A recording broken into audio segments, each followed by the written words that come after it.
You're listening to The Moose and the Loose, your 10 minutes action-packed financial podcast with your host, Mike Yahoo.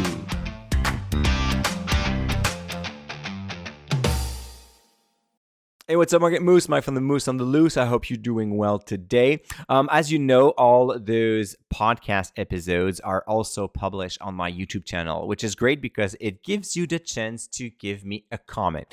When you leave a comment, I read all of those. Sometimes I cannot answer all of those, but today I decided to select one coming from Dominic after listening to Could You Live Only on Your Top 10, where I discuss my top 10 holdings across all my portfolios and just having like that interesting conversation. It's about like half of my portfolio roughly. The other half is split around another 20 stocks roughly. So Dominic was asking, after reviewing your top 10, it seems that you have all great companies in there, but a lot of growth and several dividend yield under 1%. So his question was,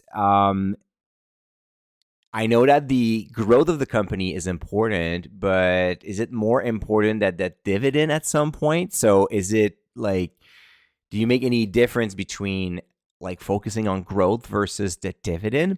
So I thought it was a really interesting question. And then after reviewing my top 10 myself, I realized that I only have two companies, actually not true, three companies showing a yield of 2% or more. So National Bank, that is my third largest holding at 3.20. You have BlackRock barely at 2%. Actually, you could even argue with me because at the time of recording, I'm showing like 197. So maybe not even two. And then TELUS at 7.5%.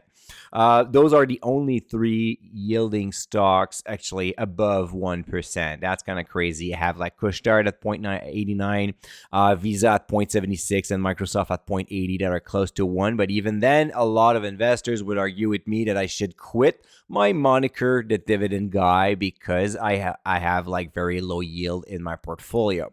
So there are like two reasons why I have those companies in my top 10. Keep in mind, when I started investing, and I'm trying to do this as much as I can, I try to equally weight all my positions. So the fact now that Apple is 9% of my portfolio and Kush Dart is at 7% only means that those companies outperform the rest of my portfolio by a wide margin. So first, I'm not really responsible for that in a sense where if I have a basket of like 30, 35 stocks and I have like 9 out of 10 because TELUS definitely was higher on that list and it's actually going lower and lower because it's not performing, but all the others are like super performers. But I did not invest more in those. When I look at this short list, I could tell you that actually almost all of them are showing not double digit, but triple digit returns since I have them in my portfolio. So that explains why they are taking such a big place. It's not because I wanted them to be, it's because per my investment strategy, I let my winners run. So if a stock goes up by 50%, as long as the financial metrics continues to back my investment thesis. So in other words, I separate the reasons why I invest in a stock in two categories. You have like the story you tell yourself. So the narratives, like all the like, oh, I like this company because they have like a Modi business, because they are like growing by acquisition, because they have an amazing product. So this is like the story you tell yourself. And sometimes the story is true. It's like nothing is negative, but it's the narrative. Like, how would you explain in like 3 sentences why you have this company in your portfolio to a stranger? So technically, it's pretty much it. And on the other side, the second part is the financial metrics. So I want my story to be backed by facts. So I may tell you, oh, I just love Microsoft because they're growing through cloud business and they have a very strong tie with corporate America. And now they're investing in artificial intelligence, which is a very nice growth vectors. All right, fine. So I'm talking a lot about growth, a lot about like stability and more potential in the future. So when I look at the numbers, I obviously expect to see revenue growing, earnings per share growing, and of course, the dividend growing accordingly. So when I look at the dividend triangle of Microsoft, which includes the trend for revenue, earnings per share, and dividend, well, guess what? They are backing up my story. They are showing consistent growth. So the reason why I have the stock is backed by facts, so I can verify this. As long as the story is true, so Azure growing, the investment in AI being profitable and even growing too, and having that tied with corporate America boosting everything personal computer, like related to Dynamics 365 and Office 365 and Windows. Well, if all of those things keeps on being true, and on top of that, it keeps on reporting great numbers, well, it automatically I'm going to let it run. I don't really care how far it's going to be. 300, 400, 500, 1000%. With like my first shares of Apple, I'm over like 1500% now returns. I'm going to let it run. Of course, then I'm going to trim once it's a specific level. In my case, it's 10%, which is an arbitrary number. I explained that before, but just to tell you that this is why Apple is still on the top. So because those businesses have been performing greatly over the past 5-10 years, they are part of my top 10. They have outperformed other companies that I love that are very solid, but as not showing that much of growth potential. Like, for example, Brookfield Renewable with a yield of like 4.5, with Granite with a yield of 4.46, with Fortis with a yield of 3.10, with Canadian Natural Resources with a yield of like 4.6. So all of those companies are also in my portfolio with a good size, roughly like a 2%, between 2 and 3% each of them. But they have not been able to outperform the Microsoft, the Kush Dart, or the Brookfield of this world. And that's just like the way it goes. Now, going back to the argument of like, is the dividend or the growth is more important? I've said that a few times, but I use the dividend metrics as a tool to analyze a stock. So this set of metrics of like dividend trends, dividend yield, the yield compared to the historical yield, the payout ratio, the trend of the payout ratio, all of those numbers are not available for non-dividend paying stock.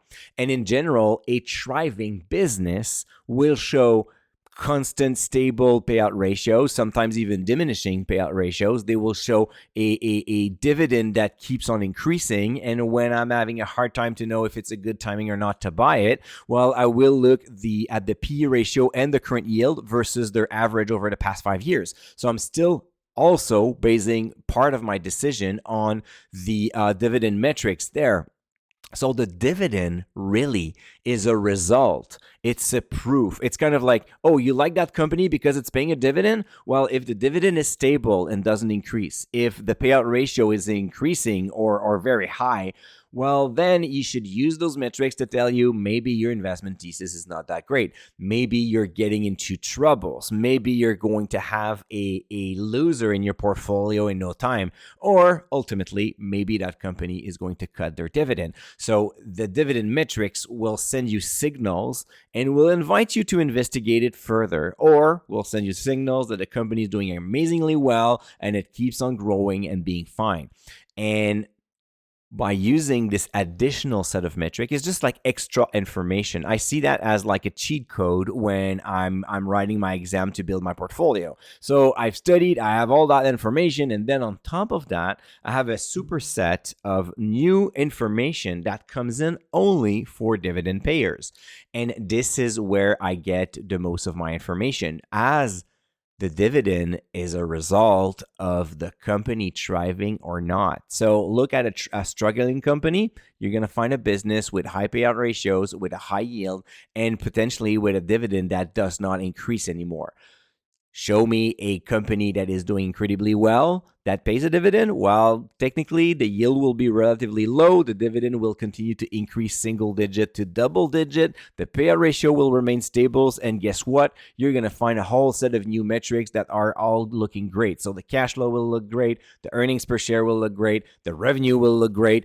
etc. So that's the reason why I don't mind investing in, and like I have like no preference between National Bank at 3% yield and Brookfield at 0.55. Both of them are in my portfolio for specific reasons. I love them, but I don't mind what the yield is. I do mind about my investment thesis, the story I told myself, and if the numbers are backing up that story.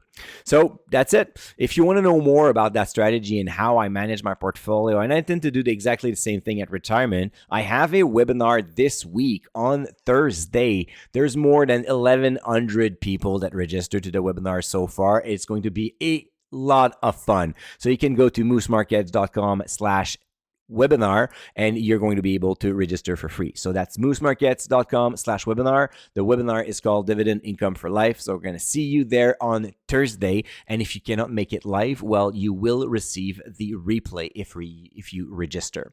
So all right, Moose, that's enough for today. We're going to talk again tomorrow. And until then, don't forget to stay invested.